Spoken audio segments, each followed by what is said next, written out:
Okay, everyone ready? We are live and welcome everyone. Welcome to this Gala live stream. My name is Isabella Massardo and I'm content strategist here at Gala Global.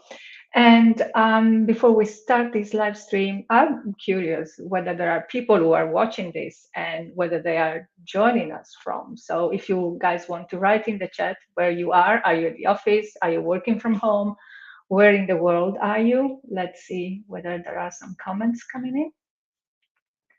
Let's give it a second. We're gonna talk today, in any case, about the Gala call for proposals for the Soapbox sessions. So if you have any questions, we'll be answering them together with Jose Palomares, who is Director of Localization at Coupa Software, but is also part of the Gala Board of Directors, and he is the board liaison for the program committee.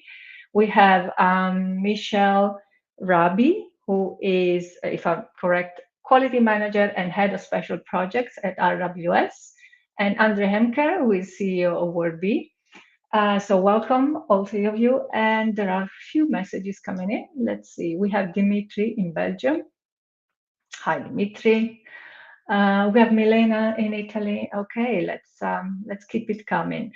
The call for proposal for GALA Valencia 2024 closed on, if I'm not mistaken, November 1st, and we had a record number of proposals. So the program committee has been working day and night, right, Jose? Yes, been working day and night to go through each proposal and evaluate. So we're hoping to give you an answer to those who have submitted, to give you an answer before December 15th. But it's a lot of work, more than the previous years. So, and we're very happy with that. Record number of proposals by a long shot. Yes, Don't be absolutely. don't be too humble, Isa. You got okay, more proposals than ever. We've been overwhelmed by, let's say, the love that people have for the Gala conference, definitely. But if you missed the main call for proposal because you were busy, because you forgot, we have another opportunity for you guys. We have a call for proposals for the Soapbox talk. Now, what is a Soapbox talk? Is a very short talk of 5 to 8 minutes. You don't have to prepare a slide deck, which makes Jose very happy because from what I understand, Jose doesn't like slide decks. You don't need to prepare any props. It's just you on a very small stage, a soapbox usually, a microphone and your ideas. No product demo, no promotional stuff, no promotional content, no nothing, just a good solid idea that can spark discussion. And I see that Andre is rather skeptical. Why are you so skeptical, Andre? It was just the promotion part. I thought anyway, I was just. Okay, well, we'll tell us later. Now, before I ask Michelle, Andre, and Jose to do an encore of their own soapbox speech that they gave in Dublin in March of this year, I would like to ask you guys, especially Jose, what kind of topics would you like to see discussed in a soapbox session? Jose, you want to go first? Yeah, absolutely. So big fan of the soapbox format. I had a lot of fun doing mine this year. I would say just anything that is in your heart, anything that you don't have a different forum to just go and share. No slide deck, no big preparation, no need to fill an hour. Just like say something interesting that you think that other people might resonate with. That's the whole spirit. So if I need to narrow it down, is anything you don't think you really want to share but doesn't fit a larger, bigger, more elaborate proposal. So this is the speaker corner. You get up on your box and just speak from the heart so that people share what you're feeling. Exactly. And just out of curiosity, Jose, did you improvise your soapbox last year or? Oh yeah, it was funny when you said it's like, can we do like an encore? It's like, yeah, it's not like I really scripted it. I did have like some thoughts about what I wanted to say, and I had a story that I wanted to tell, But then, yes, I think that improvising is like perfectly fine. And in that case, it's like now it's a little bit different, right? But in that situation, you're also reading the room when you see that someone is like nodding, like, oh, that stroke a chord there. So then you keep like going Yeah, with it. yeah, exactly. Did you get good feedback about your ideas? Yeah, it was in my case. It's like I went for like being polemic. I wanted to be like controversial and just Mm-hmm. and then people appreciated it. So I got like really, I actually got like more positive feedback from the soapbox than from other speaking that I got to do at the event and around the event. So yeah, definitely good Yeah. feedback. People Yeah. like this format. Okay, Michelle, you were very nervous when you gave your own soapbox speech. I'm How did you still feel? very, I'm still very nervous. You just can't see how I'm trembling because I'm sitting down. How did it go, do you think? Did you have did you receive feedback from the audience? Yes, I actually had a lot of fun. Um, I had more fun doing the soapbox than I did doing the full presentation.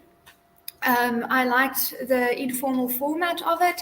I liked the robust discussion. I like it that people, felt free to disagree with me, and it's immediate feedback. So yeah, Hmm. I actually prefer this format now than Yeah. the more formal presentation. Okay, interesting. Andre, you were also one like Jose who kind of improvised. I probably had a little piece of paper or something, not even that.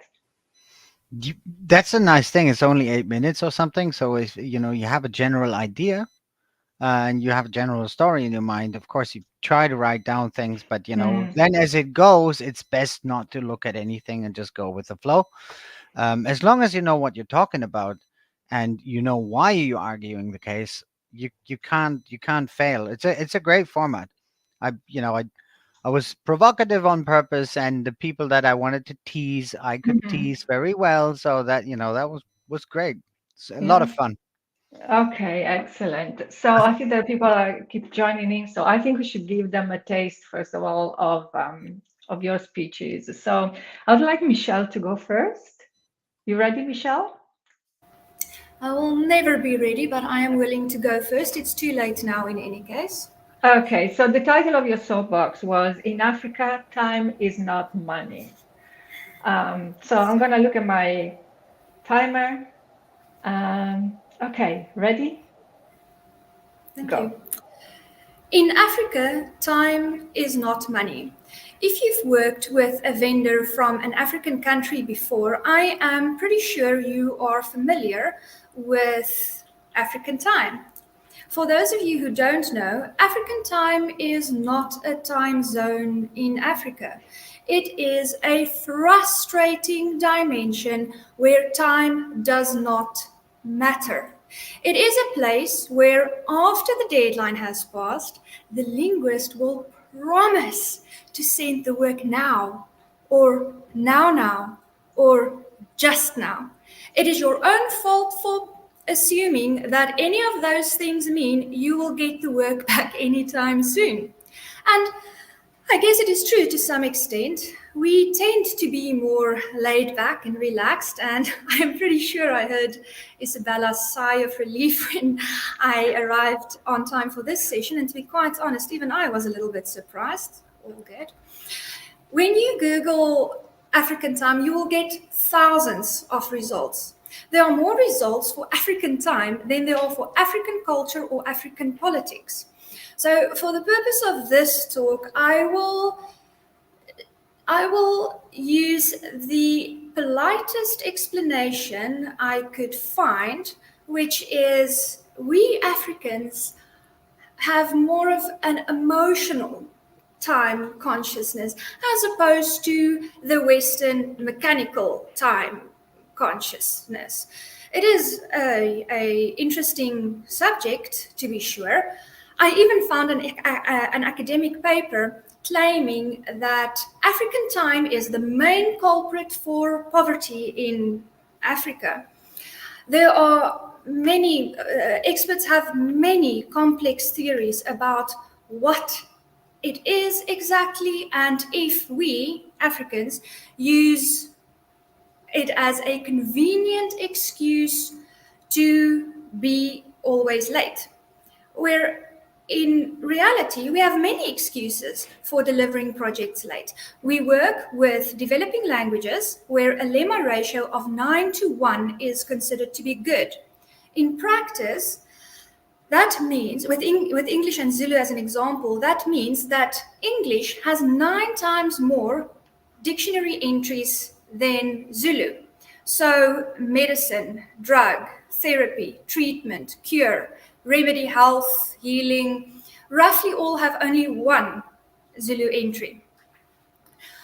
With a severe lack of terminology, dictionaries, and standardized orthographies, and a surplus of physical challenges like rolling blackouts 3 or 4 times a day, which we are currently experiencing, offices and houses that flood during storms, internet outages, and the constant threat of criminal activity. It is actually surprising that we managed to deliver anything at all. And many clients and project managers from MLVs in first world countries don't always fully grasp the difficulties of working with non-standardized low-resource languages. They treat these languages exactly the same as the mature languages. Let me try and explain it a little bit better.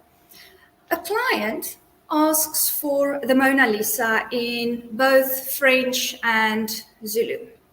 And the French guy has an entire studio with the latest equipment and thousands of pre-mixed colors and hues and shades and sets of brushes and palette knives and a variety of smooth, silky white canvases to choose from.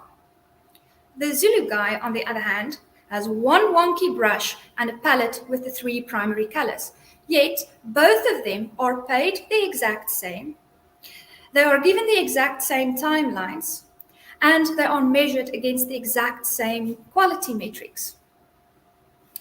Don't get me wrong, Africa bears strong, tenacious people. The Zulu guy will get there. He just needs more time. I've lived my whole life in Africa. It is a beautiful continent, but it has been scarred by unspeakable violence and pain. For most people, life in Africa is not a picnic. It is a daily fight for survival. And when you battle poverty, hunger, disease, the elements, oppression, and power-hungry dictators, time is not a commodity to be sold to the highest bidder. So what am I saying? Am I saying that because we struggle, we deserve special treatment, that the rules don't apply to us, that we be exempt from meeting deadlines? No. We are not asking the rest of the world to fix our problems. We are not asking for sympathy, charity, or donations, but help us by building the terminology. Sorry. Go on, 1 more minute. Come on, you can do it. But help us by, I've lost my place completely, but help us with terminology development by building this process into the workflow and into every project timeline. Help us by spending a little bit more time on creating plain language and clear instructions. It is not that we are stupid. It is just that English isn't necessarily our first or even our second language.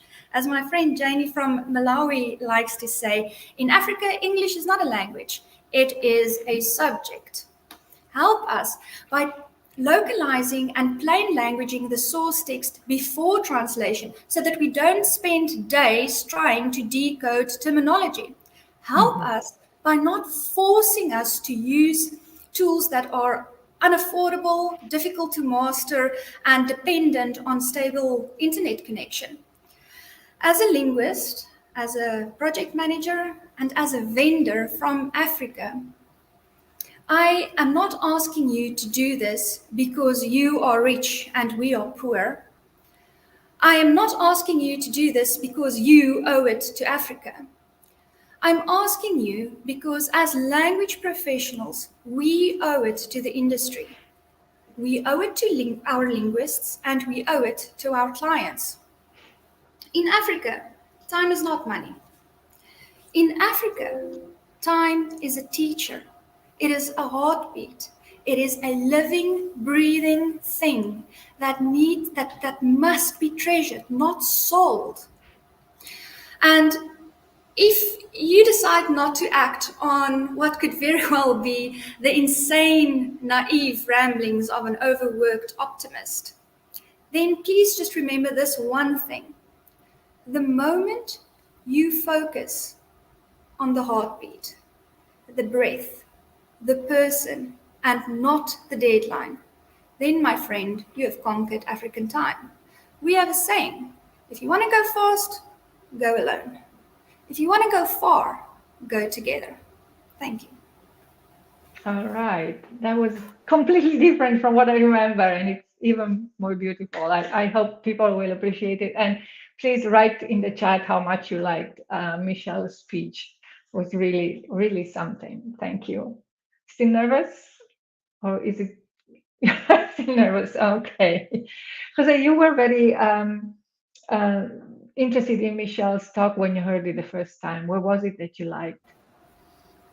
Uh, well, I think that the delivery is one thing. So Michelle is like incredibly, or comes across as incredibly authentic, and it is a topic, and it's Africa is something that many of us we don't know nearly enough. So for me, it was wide opening. Is we do have like a lot of like prejudice. We have a we know very little really on how people Mm. are working, and then I went from like not knowing anything or not knowing much to actually hearing how it is for something as close to my heart as localization, right? And delivering and the simile with like the palette of colors, for Mm. instance, it was beautiful to me. But I think that Michelle was a lot more nervous in person. So I think Yeah, that she this was was. it is beautiful, and that was also great. Like I remember Michelle just saying is like, it's I We won't am repeat what she said, but I'm nervous. She said I'm nervous, and that was like, and it's a lot different. So if I can interject, it's like being in the room. It's a million times better than doing it here. I'm yeah, I'm of I'm pretty course. sure that we will all agree, right? You have the people in front of you. You have the warmth of the room. You know that no one's going to be recording this, so you can say whatever crosses your mind. Yeah. And this is also something that we need to stress is that you won't be judged. It will be a discussion. It will be a conversation. You won't be attacked for your ideas. It's just an exchange and a chance to talk about what's really important for you. Isa, how can we say anything meaningful after Michelle's speech? How? Well, why don't you try? Come on. The soapbox speech that you gave in Dublin was about the Stockholm syndrome of the localization industry. Yeah, like I Okay, said, after you Michelle, ready? You ready? I'm born ready. Okay, go. Again, after Michelle, it's hardly meaningful. It's like pleading for Africa it's not as big as that. Sorry, but I'll try anyway. Um, yeah, what I tried what I spoke about in Dublin is also something that is close to my heart because I think we're missing out on a lot, and I call it the industry Stockholm syndrome. So we have a tendency in this industry, and there's always like there's a there's a particular pig that we chased through the city for a couple of years, and one day that pig was called machine translation, and then there was a new pig that we chased through the city, and this time it's called AI. And it always seems to be things. Then we become monothematic, right? It's just that one thing, and it always seems to be things that want to kill us. Always seems to be things that actually ultimately tries to take down the language industry. And I think we shouldn't do that because um, there are so many things to solve in this industry. There are so many deficiencies, and we know. I know, Michelle. There might not be internet access all the time in Africa, and we have to take extra care for that. But then there's the rest of the world where things move very fast, and we expect certain things, and the translation industry is at its core often still a very old school industry, right? And so if we talk about AI companies will circumvent us and solve our end client solution for us. They will not ask to include us in their deals. They will just have those deals by themselves, right? They don't share. So we need to focus on what we're good at, right? And we need to fix a lot of things that have been dormant and lying there for decades. Let me think of some examples. For instance, how is it with LSP to LSP compatibility between systems? How easy is it to push a project from one LSP to the other? It's still ridiculous, and we do it like it is in the 80s. How is it between integrating LSP systems into end client systems? How is that done? Oh, mostly via email, or not at all. Or maybe we have a portal. Oh, that's great, but API first strategies, and basically using the data we generate as an industry as a facilitator for clients, for end clients, to use and apply AI. So they basically have to go through us in order to properly apply AI, rather than being able to go to the AI developer themselves. We focus on everybody else. We look at we're like a deer that looks at a headlight. It's like, oh, AI is like everything we focus on, and maybe it just gives us a great excuse to not fix the issues of our industry. We need to build systems scalable. You know, there's so many deficiencies in workflows. We have so many interesting things to talk about. What was the last time we talked about marketing? A nice talk about marketing, a nice talk about sales. There's so many things that involve humans, but the amount of MT and AI talks that I saw in the last years, I can't even count them anymore. I think last time in Dublin, I said if we were to give $10 to cancer research for every time somebody says MT or AI, we'd have the damn thing solved tomorrow.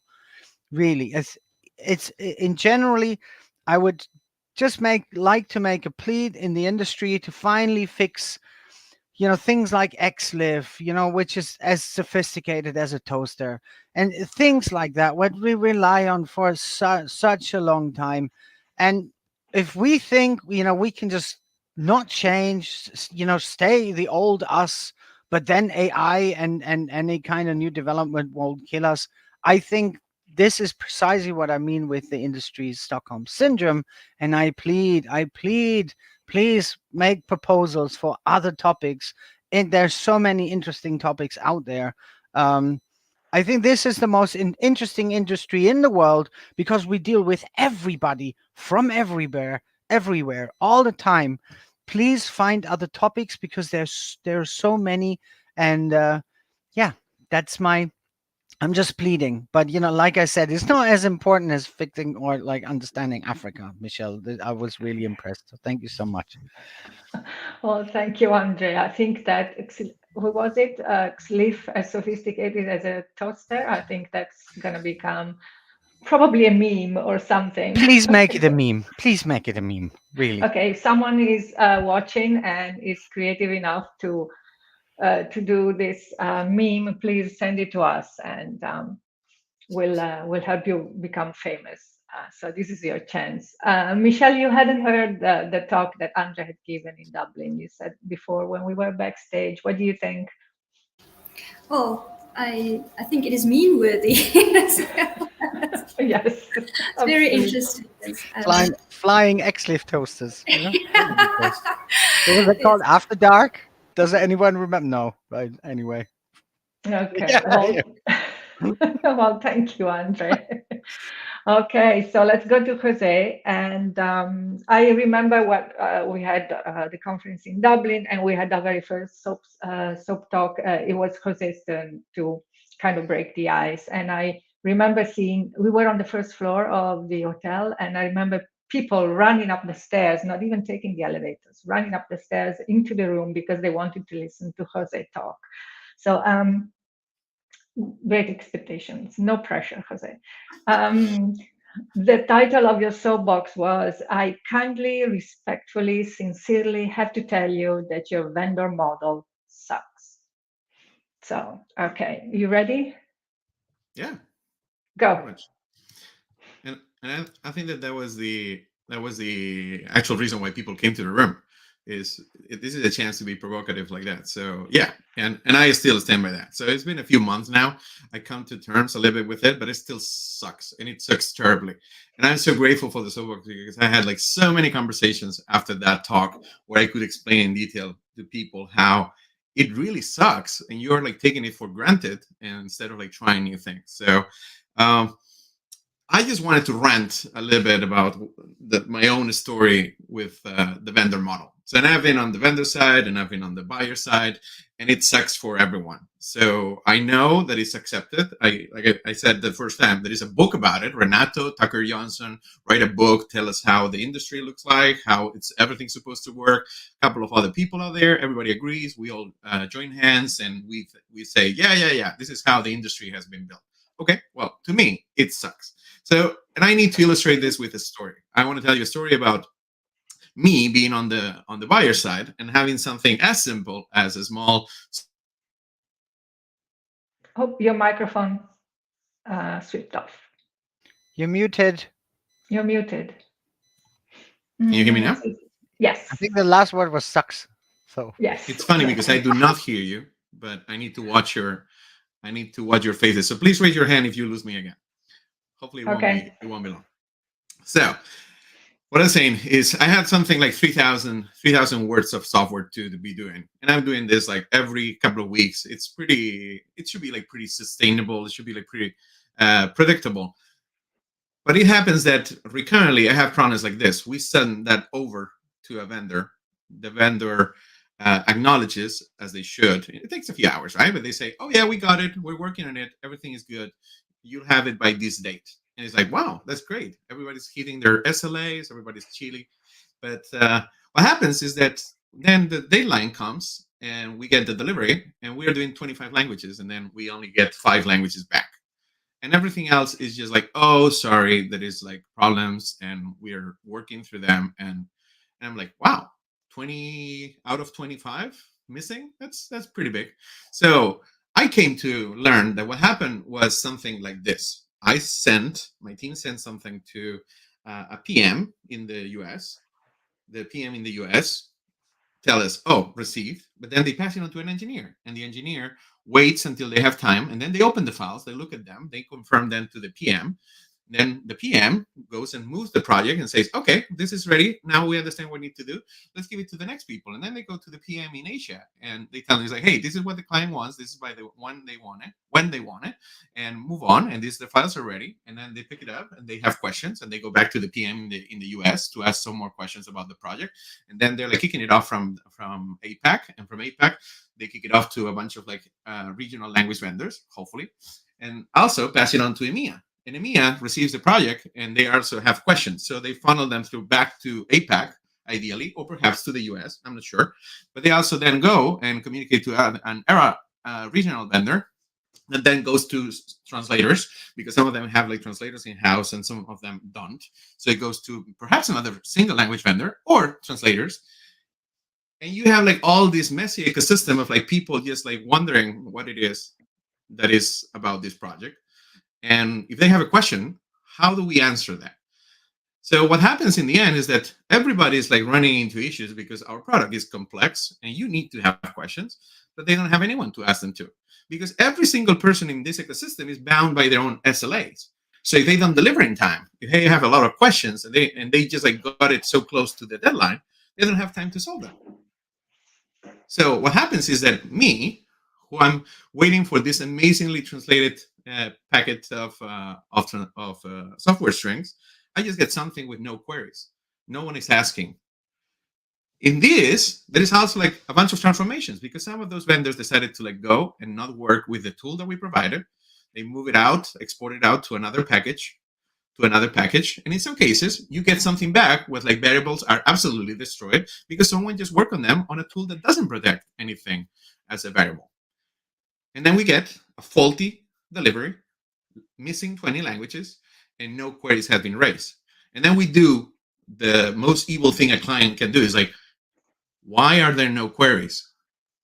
And then there is a ripple effect of everybody going around, asking questions to the translators, why there are no queries. And then it turns out that the vendors had like plenty of queries, but they were not able to ask them. So we get this mess. We're late. We don't have quality. Everybody's like hitting their SLA, pretty much. No one is like being penalized. But what I'm putting back in my product is absolute garbage. And in the process, everybody else is so stressed. Everybody hates working with Coupa. Everybody hates this process because they're like, the money's diluted. We pay good rate, but then the person doing the job, as you know, doesn't get much, right?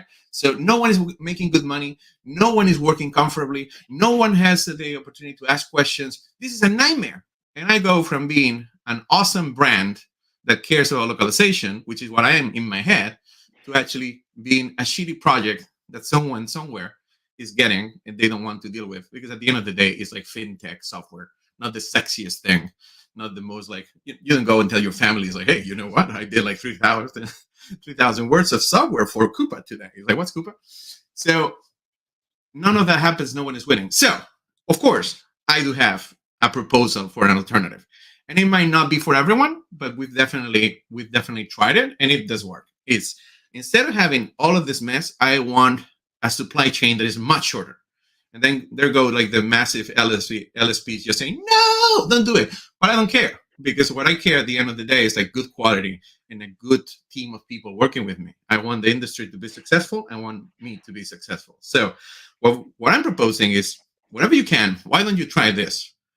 Why don't you, if you get the translators that you need recruited, you get them in a pool that you know by first name and last name, you know what languages they translate into, you know them. They know, and you then spend some time like training them. What if they become like SMEs for you? What if they become people who can be testers for you? What if they become AI operators for you around your product?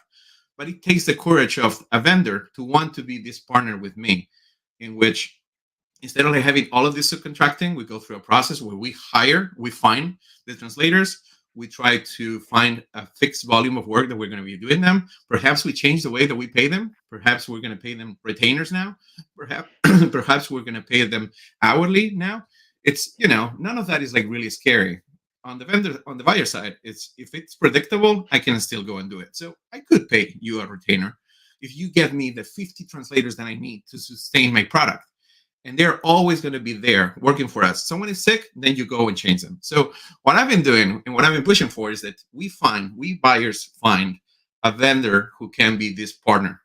And that together we build translation communities of people who are like, there's only like 2 degrees of separation. The buyer, the vendor, and the translators that they're being managed. They don't need to be in-house people. Hopefully they're like freelancers so that they can be working on many different things and for many different people. But if we all start to like build walls around it and give it a structure, we can get to a model where I know my translators, they are happy to work for Coupa.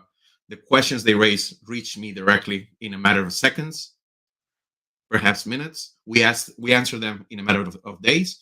And we always see when a problem is coming because they're just like, within arm's reach from us as a buyer. That is what will make me successful and my vendor successful. Okay, that's just on time. 8 minutes. Wonderful. Sorry. Thank you, Yeah, Jose. I missed my audio again. No, we can hear you. We can hear you. No problem. Loud and clear. Yeah, Andre? Yeah, I agree. I mean, it's just you basically just Now my computer froze. describing a bad process. It's like, for instance, in my, it's like we always had translators and end clients communicate directly. I always thought it was stupid to make, to basically create this triangle of non-existing communication. Refresh. See So, what happens. I agree. I agree that the process you described doesn't work. And if people still do that, we need to stop. Okay, Michelle? Also, I mean, what Jose is saying definitely resonates with me, and I'm thinking if we simply remove all the different management platforms and communication streams, and if you can just, we have queries, linguists have queries. We just hate raising them in a system. We would like to ask a person to give us the answer instead of communicating on a platform, a faceless comment. Okay. Let's see whether there are questions from the audience, but I think that we gave people a good idea of what we mean with the soapbox sessions. What do you think, Andre? What's your advice for Really, people if who you would don't get like it to now, you submit? won't get it. Right? So What's your advice for submitting a winning proposal for the soapbox? be daring. Branding, To be daring, daring. don't be afraid and to step on people's toes. It's Mhm, better make sure that you step on some people's toes, mhm. or do what Michelle is doing. It's like, give us an insight from a world that we might not fully understand or know about. And something that is really needs to be talked about and is really interesting. Yeah. Okay. I think Jose is having some problem with his computer's connection. But Michelle, what do you think? What's your advice? Oh, it might be a little bit controversial, but this is, after all, for the soapbox talks. Don't let facts stand in the way of a good story. You have to. I like that.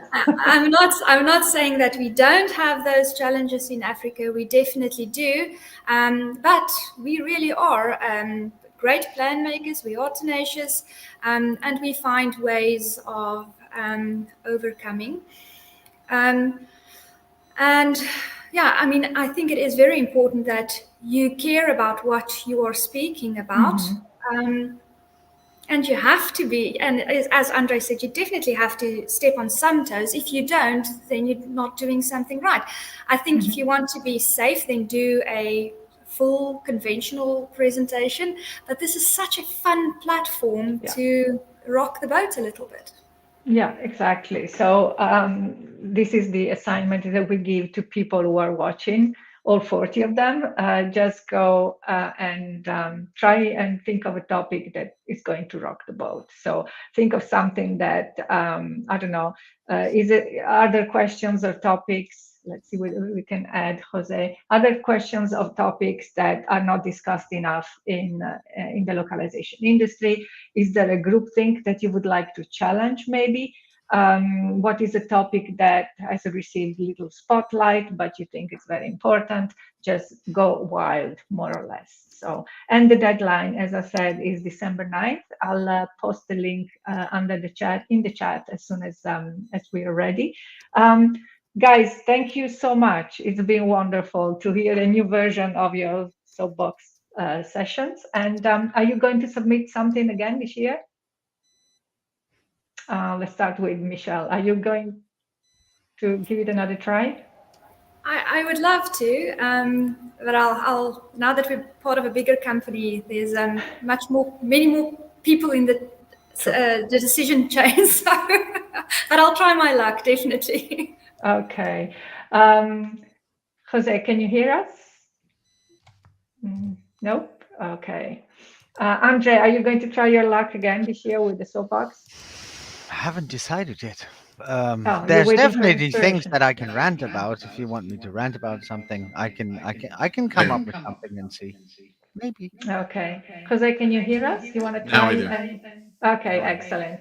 So you missed the last question, which was, what is your advice for people to submit a winning soapbox session? I think it has to be interesting. I think that provocative helps a lot.